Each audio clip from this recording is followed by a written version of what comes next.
എടി, ഇന്ന് നന്ദഗോവിന്ദം ഭജൻസ് ഉണ്ട്, നമുക്ക് കേൾക്കാൻ പോയാലോ? അവരിപ്പം ക്രിസ്ത്യൻ പാട്ടല്ലേ പാടുന്നത്? ഞാനില്ല. ക്രിസ്ത്യൻ പാട്ടോ? അതെ, ക്രിസ്ത്യൻ പാട്ട്. അമ്പലത്തിലെ ഭജനിൽ ക്രിസ്ത്യൻ പാട്ട് പാടിയില്ലേ? ഓ, കോട്ടയത്ത് നടന്നതോ? അതവര് സൗജന്യമായി അമ്പലത്തിന്റെ ധനശേഖരണാർത്ഥം അമ്പലം മതിലിന് പുറത്ത് നടത്തിയതല്ലേ? അമ്പലക്കാരെ വിളിച്ച് ഭജന നടത്തിച്ചതല്ലേ?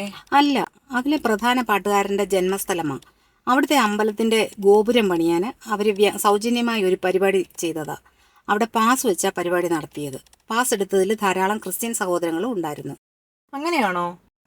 അതെ, ക്രിസ്ത്യൻ സഹോദരങ്ങൾ പാസ് എടുത്തത് ഹിന്ദു ക്ഷേത്ര പുനരുദ്ധാരണത്തിന്. അതും അറിയണ്ടേ? ഓ, അപ്പോൾ അങ്ങനെ ഒരു വശം കൂടി ഉണ്ടായിരുന്നോ?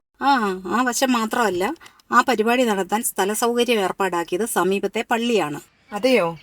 അതെ, ഇതൊന്നും ഞാൻ അറിഞ്ഞിരുന്നില്ല. ഇന്ത്യ കണ്ട ഏറ്റവും വലിയ സനാതന ഹിന്ദു, നമ്മുടെ രാഷ്ട്രപിതാവ് മഹാത്മജി എല്ലാ ഭജനയിലും പാടിയിരുന്ന ഒരു പാട്ടുണ്ട്. ഈശ്വര അള്ളാ തേരേ നാം സബ്കോ സന്മതി ദേ ഭഗവാൻ. എല്ലാവരും ഒന്നാ. അതാ മഹത്തായ അദ്വൈതം. ഇപ്പോഴെനിക്ക് കാര്യങ്ങൾ ബോധ്യമായത്. നന്ദഗോവിന്ദൻകാരെടുത്ത നിലപാടാ ശരിയെന്ന് മനസ്സിലായി.